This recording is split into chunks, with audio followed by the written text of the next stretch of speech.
Welcome to the next episode of the restoration of our 1977 Grady White overnighter. Here you can see where we cut a hole to fit a custom hatch into the cuddy cabin and had to add a lip so that we could get a nice flat surface for the frame of the hatch to rest on the top of the cuddy cabin.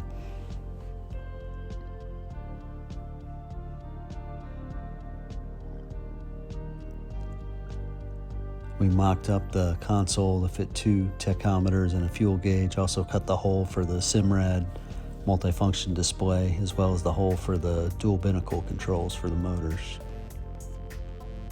For the bulkhead, where the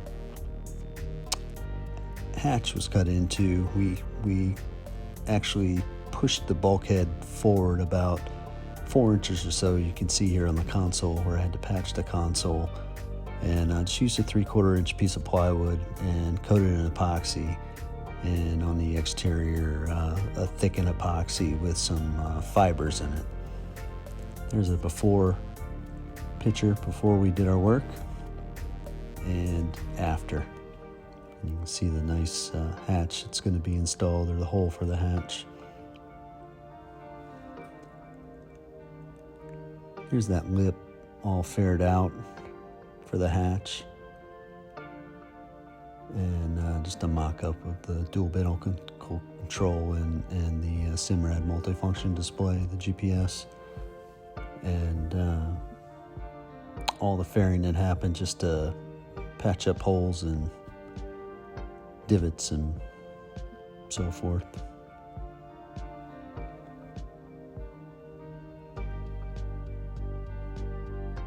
If you remember in the previous episode, we closed up the portholes, the windows in the side of the cuddy cabin, just adding some more fairing to flatten those areas out.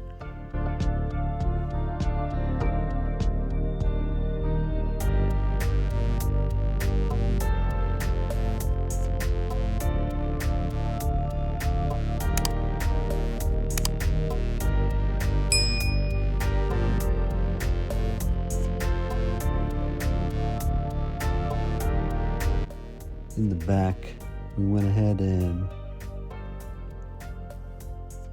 cut off the what was left of the rear, the old rear transom,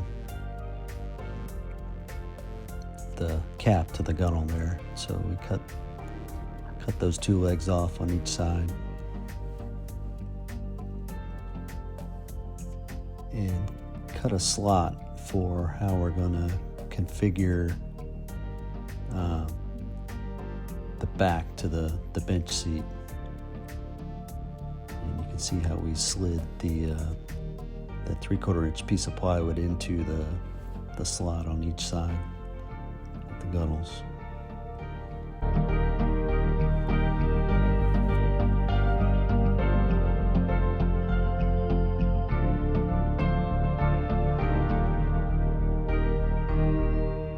I think here you can see the shape that the bench is going to take, at least the back to the bench.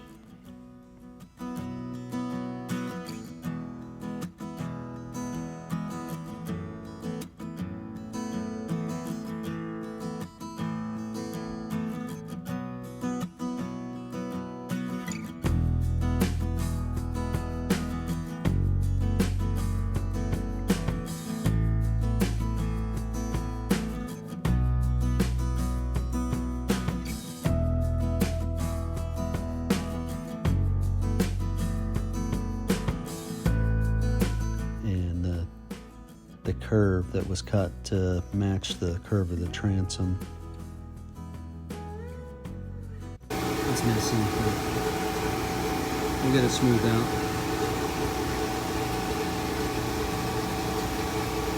And the idea is to actually put LED strip light under here. It'll be covered, it'll have an edge coming down, and then the LED strip light will shine down on the name of the boat, which is Microsoft. All right, there's your tour.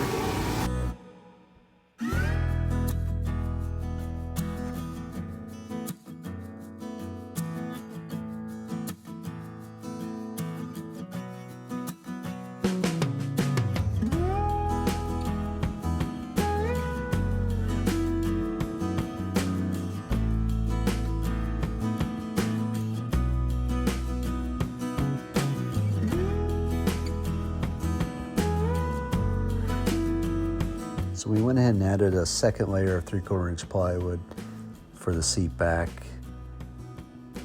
Probably overkill, but you know, a lot of this boat was overkill. So, and used 1/2 inch pieces of plywood to build the supports for the bench seat, and then coated those pieces in 2 layers of epoxy. We bonded them to the stringers with a thickened epoxy, and also bonded them to the seat back. And it made a nice, rigid, solid structure.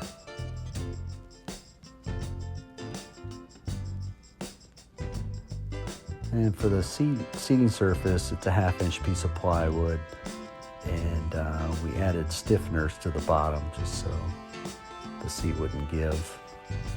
And then in the front, added another 3/4 inch piece of plywood as a front lip, and eventually rounded that off in the front. We went ahead and cut the center section out, so that center section will actually remove, so you have access to the bilge.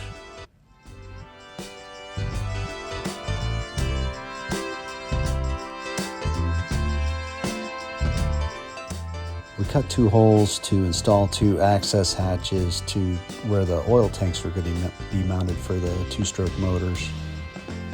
And further on the video, you'll see where we install brackets for the oil tanks. And there's the 2 hatches.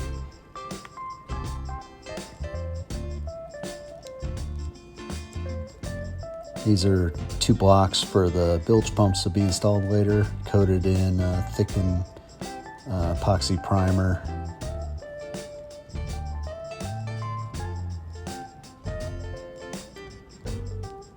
And it's just a support for the corners of the bench seats.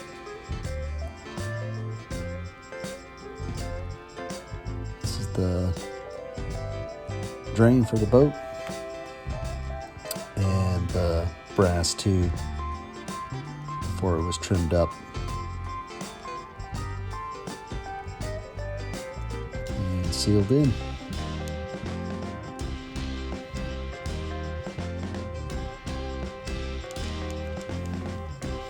And here's the 2 bilge pumps, not quite mounted, but mounted here with the float switches.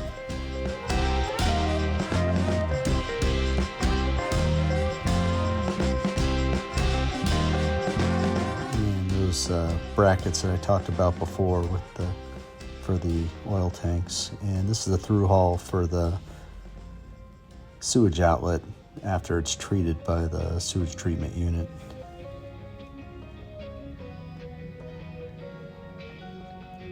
And here we have the 3 rigging tubes installed.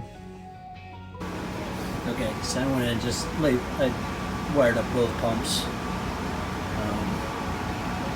to the auto switches instead of just the one pump, so I'll just show you that both pumps work. I already did the manual as if I were at the switch. The switch panel's going to be right here. There's the hole I had to repair.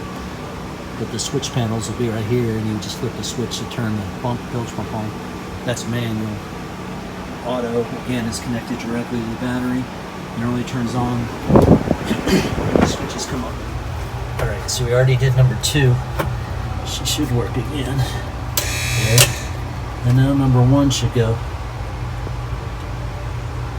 There she goes. If you want, both of them can go at the same time. So if I lift up both, 1 goes, 2 goes. If the water filled up enough, it would float at both those switches. They would both turn on. Alright, they're good to go. They work.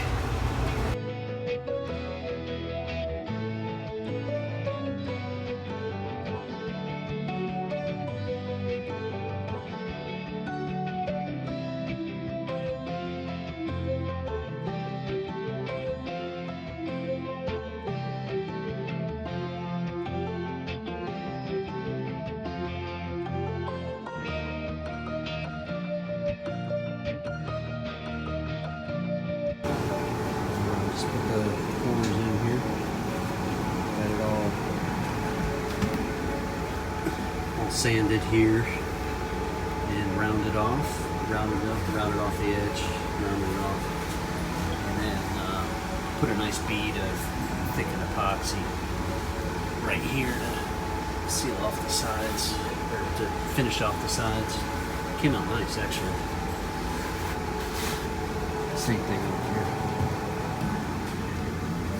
Nice bead there. Yeah, it came out really nice. Nice and hard. This thing's solid as a rock. It's really good. So I'm going to pull these screws out. I just put them in just to make sure it was, you know, secured down good as it cured, and to kind of push the seats out this way to give a little bit of a, just a tiny bit of a crack right here, so we can easily remove the center section. So.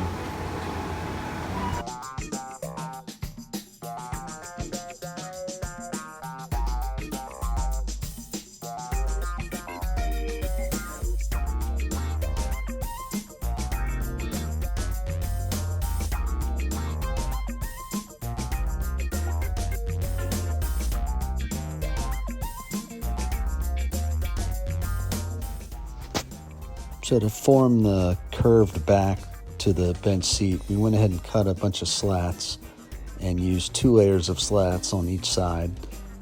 And the second layer of slats we offset from the first layer so that the joints didn't match up between the first and the second layer. And it gave a nice strong curved seat back.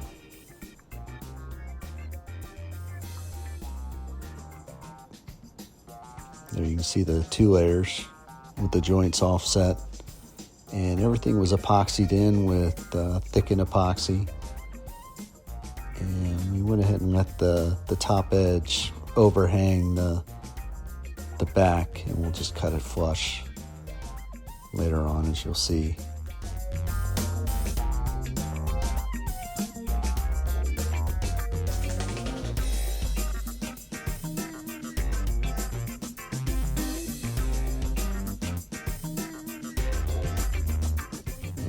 We'll round it off as well.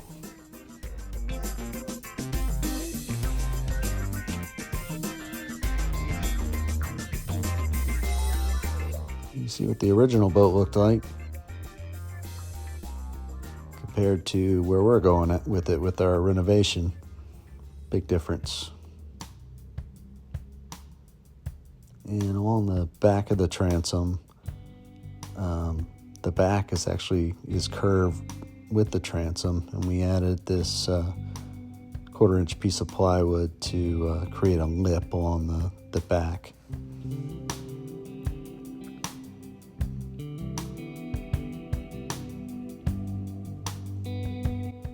there's the lip.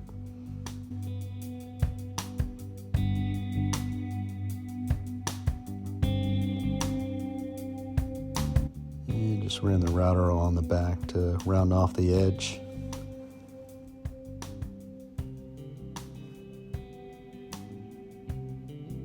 And then worked it with the Festool Rotex sander.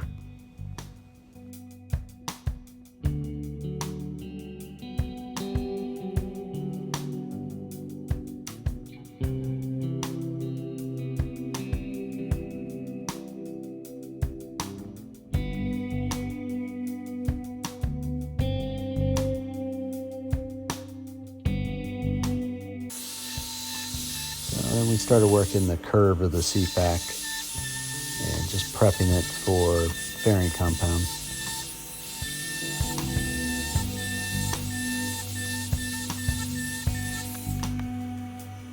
And rounded off the top after it was cut flush, rounded off the top with the router, and then the sander as well.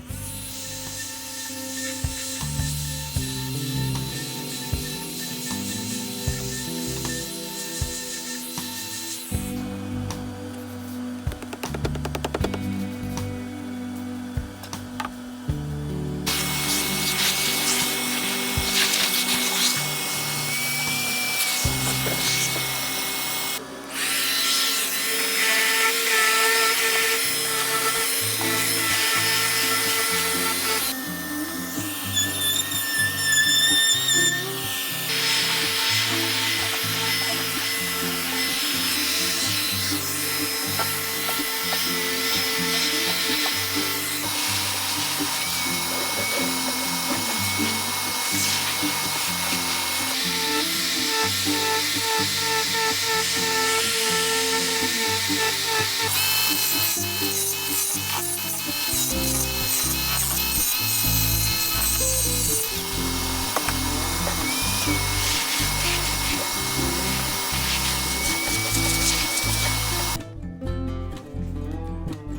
to get both sides equal, we went ahead and measured from the edge of the seat to the curve and transfer that over to the other side.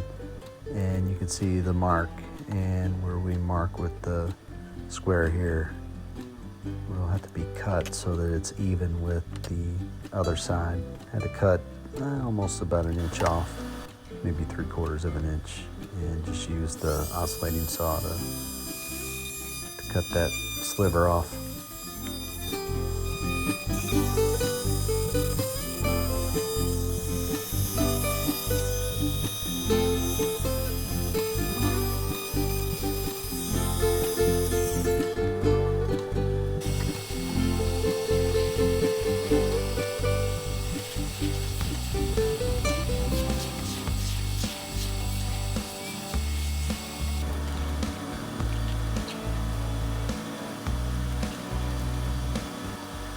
So here, just marking where I want the edge of the fairing to come to.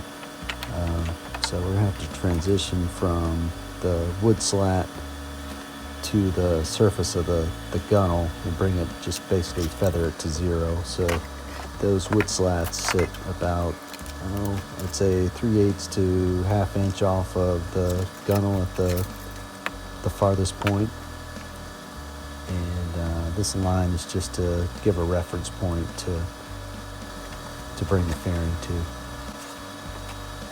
And yes, it's a lot of fairing to have to put in to cover that gap, but it's more for aesthetics. It's not structural, so I felt okay putting that much fairing in place.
So we'll get the first coat of fairing on both sides. And we'll go ahead and let this cure once it's on both sides, and start sanding after that first coat's cured.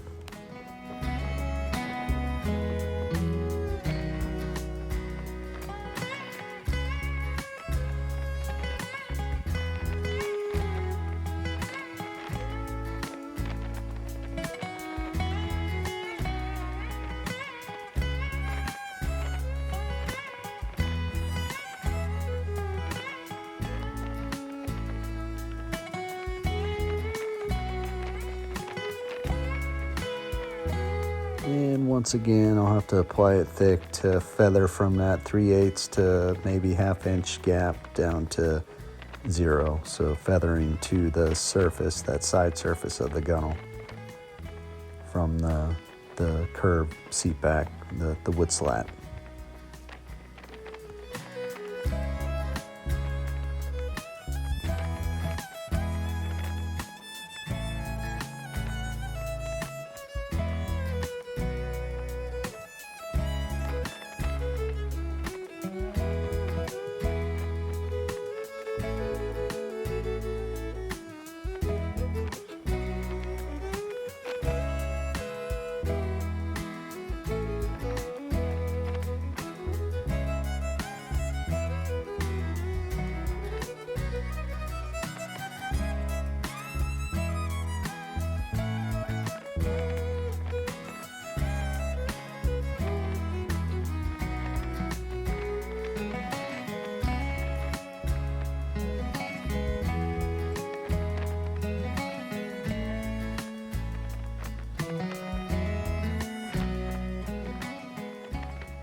And the first coat of fairing compound has been applied on both sides.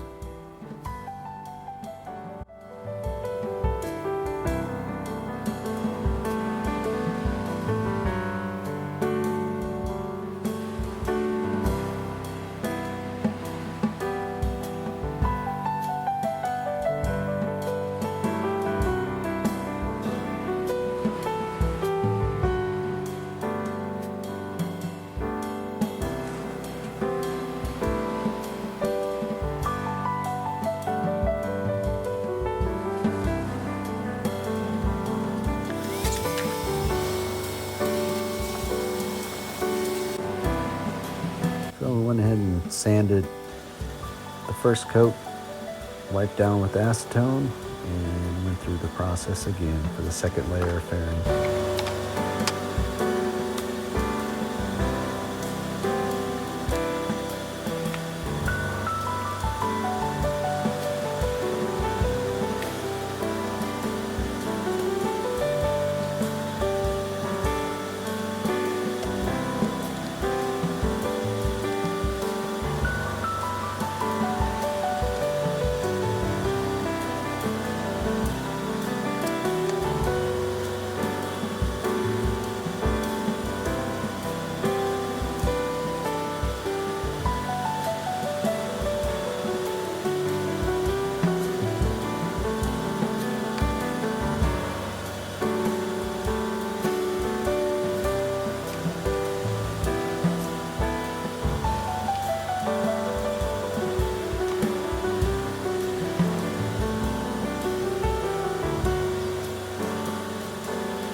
Now we're applying fairing compound to that back lip that we installed along the back of the transom, and really just trying to get any of the inconsistencies, just the little dips and so forth out with using the fairing compound.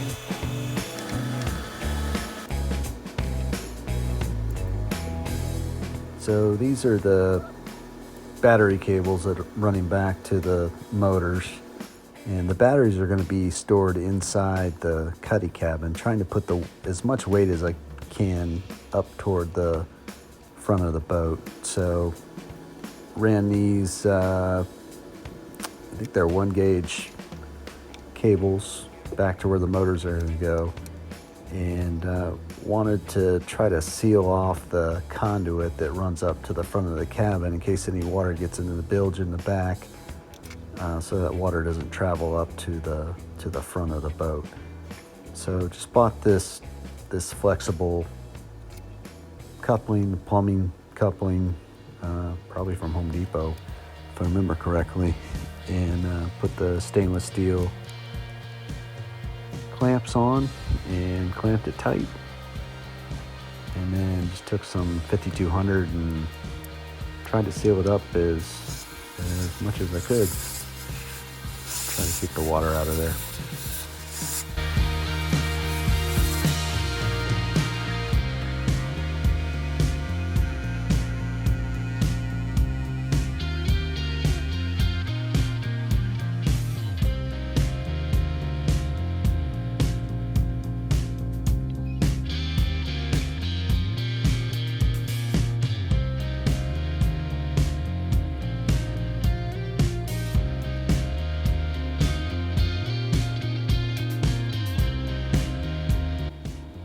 And as I'm applying the 3M 5200 caulk to seal up the conduit with the battery cables, you can see the seacock off to the right for the saltwater washdown.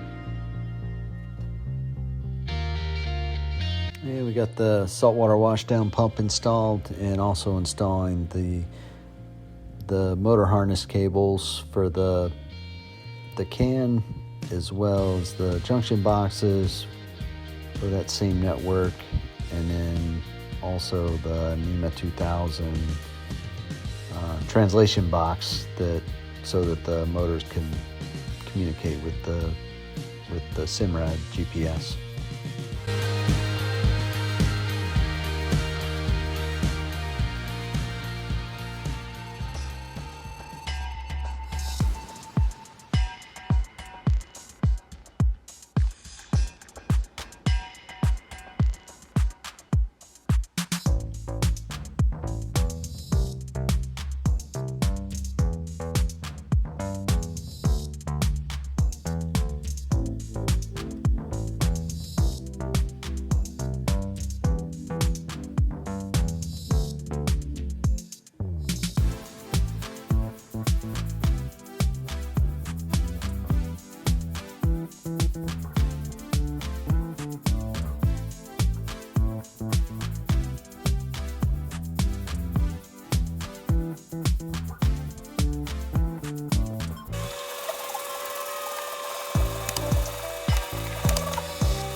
As we finish sanding the second layer of fairing and clean that off, we'll go ahead and rub our hands over the surface and just try to identify the low spots. And as we find the low spots, circle those with the marker. And when we put the third layer of fairing on, we'll concentrate on those areas and try to get the curve as smooth as we can.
get a nice curve and a fillet between the seat back and the seating surface, I used the back of the flexible putty knife, and it just about had the right radius, really had the perfect radius to make that nice fillet shape.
If you enjoyed watching this video and want to continue to see the progress that we make on this 1977 Grady White restoration, please make sure you hit the subscribe button and hit that notification bell so that you're notified when we release a new video.